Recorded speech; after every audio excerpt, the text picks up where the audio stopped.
I do have a confession to make before we start here. I want you guys to know that Switchfoot typically takes me a while to get into. It grows on me, but I find that a lot of music I really love takes longer to grow on me, and I end up loving it longer. So anyway, that's kind of my history with That's this how I was band. with Rush. That's how I was with the Beatles. Right. I don't know. I think it's music like that. Come on, you didn't get into Geddy Lee's voice right away. You didn't just latch onto that the first time you heard it. Nope.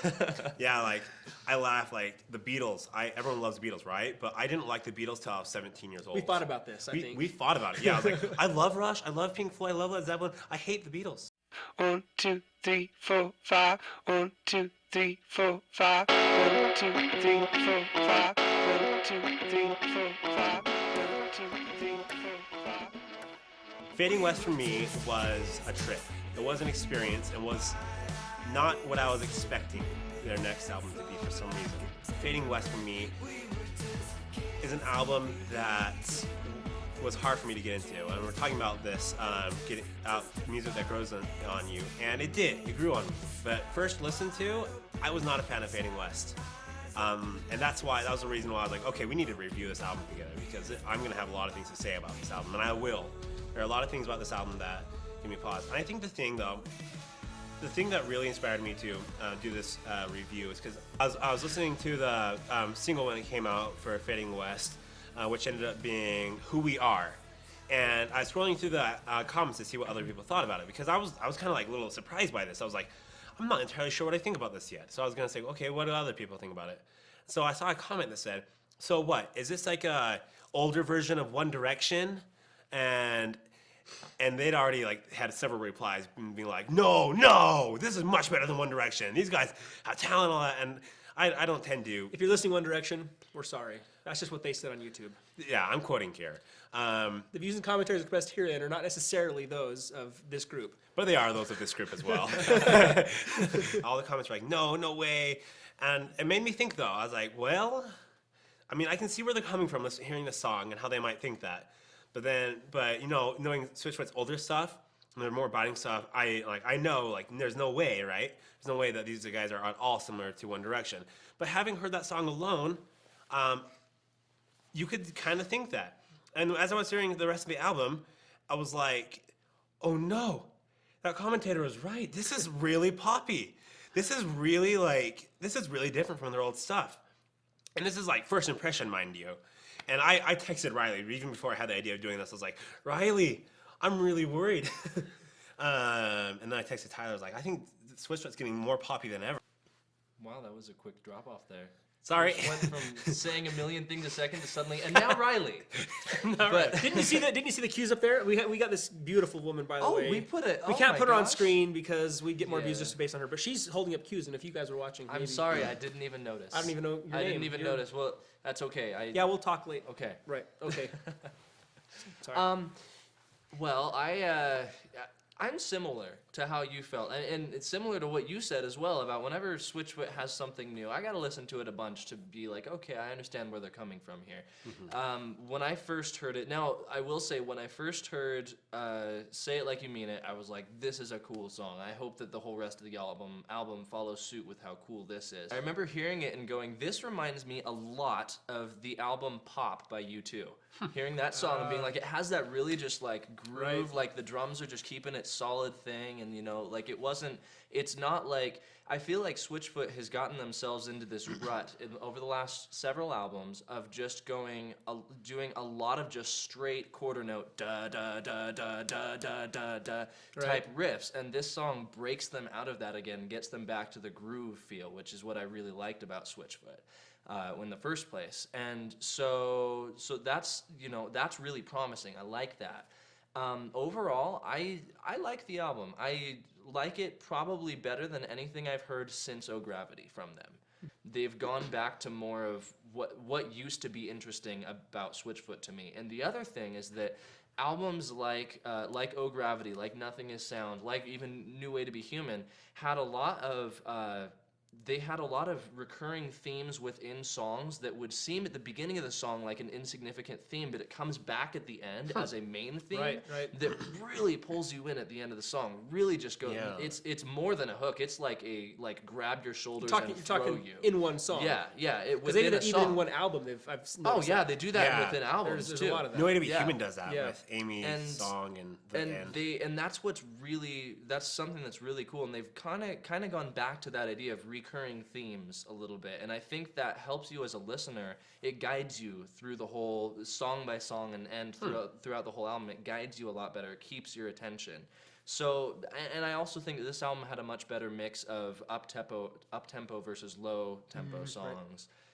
So overall, yeah, I like it. I mean, it's not my favorite. It's probably, I don't like it better than any of the albums before Oh Gravity, but I like it better than any of them since, if that makes sense. But I was expecting something heavier on the album, and when I got the album, there was really nothing that pulled me into kind of that rock realm. And I saw some YouTube comments like you did, and people said, "Oh, great, another rock band gone pop." Kind of sold out, sort of a thing. Now, on the flip side, while I think some of that's true, I've, guilty confession, right? I've been listening to a lot of more poppy music. I think it's a combination of the people I've been hanging around, and it's, you go to a dance party or New Year's Eve party, and that's what they're playing. They're not playing. Right, yeah. They're not going to be playing some Led Zeppelin, right? It's just not going to happen. They should be. Or some Porcupine Tree, or Porcupine Tree. although I inflict that on friends in car rides. I started listening to the whole album, and it took me several listens. I mean, I listen to music at work. I work as an engineer, so I'm behind the computer all day. And I think I listened to it like 4 times in a row. And by the 4th or 5th time I had listened to the album, there was a few songs I'm like, I want to hear that song again. John Foreman has a way of writing lyrics that are so catchy, and the way he phrases them, he says a line, and then it's like you feel like he stopped that line and he starts the next one, but the line continues the thought of the other one, but it's like it's all broken up and choppy. But it all kind of comes together in this really just bizarre, crazy way, and the lyrics have a great meaning. So I felt like all those elements were still there, even though there was kind of that poppy feel. So I think as a whole, I'm digging the album more than I was a week ago even. And I'm kind of okay, because now it's like, hey, maybe we can plug in some Switchfoot when I'm with my friends, and I don't get, put on the news, be hung or something, right? Because I'm listening to, Led Zeppelin or Rush or something. So Your friends are terrible. Just kidding. they're horrible. They're horrible people, in case you're listening, which they probably aren't, because that's the kind of friends they are. In case you get, I'm gonna pay for that. So We'll just edit it out. Right, just cut that out. No. Can't So- edit any of this. So wrapping it up, I feel like I'm okay with a band taking some liberties to try different things, different ideas. It'll be what's really interesting to me is what they do next. Are they going to go down the poppy path? And I would predict that they're probably going to have a back to roots moment in the next album or two. That's my prediction. I would love that. And I would like that too. But I'm okay with them exploring and doing some of this stuff. Yeah.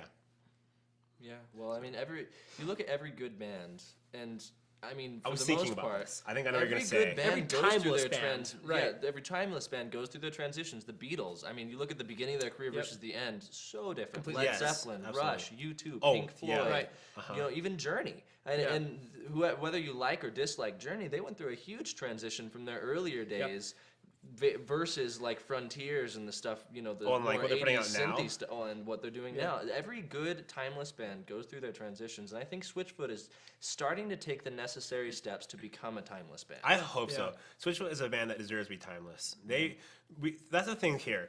As like whatever we say about this album and stuff, we all love Switchfoot, and they deserve it. They deserve to be a timeless band much more than a lot of bands out there now. You know what I'm very interested to see? I'm interested to see, because this is a unique album for Switchfoot, in that this album is not just an album, it's also a soundtrack. Switchfoot released a documentary along with this album, and I haven't seen it. I don't think any of us have seen the So I documentary guess this yet. is an uninformed Yeah, review. We're we don't- sorry. True, we don't have the whole story here. Stay tuned for part 2. Cut!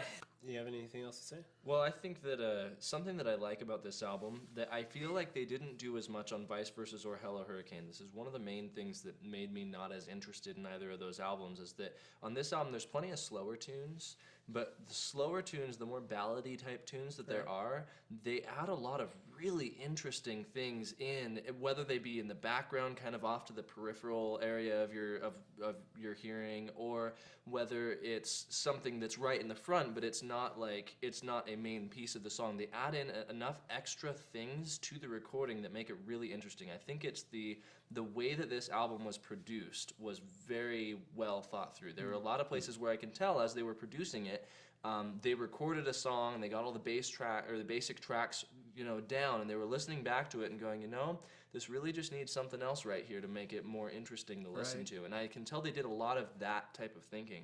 This will be my parting comments as well, so I hope I'm not stealing your thunder here. But as we've been talking about this, I've been thinking of what, and sorry for the Rush references, but Geddy Lee from Rush, the singer, bass player, talked about one of their, I think it was their Snakes and Arrows album, and he said, when we were young, we wrote songs kind of to inflate our egos and our pride. And they're good musicians, so they can write a song that like shows off their musicianship. And he said, but now we actually think about what's important for the song.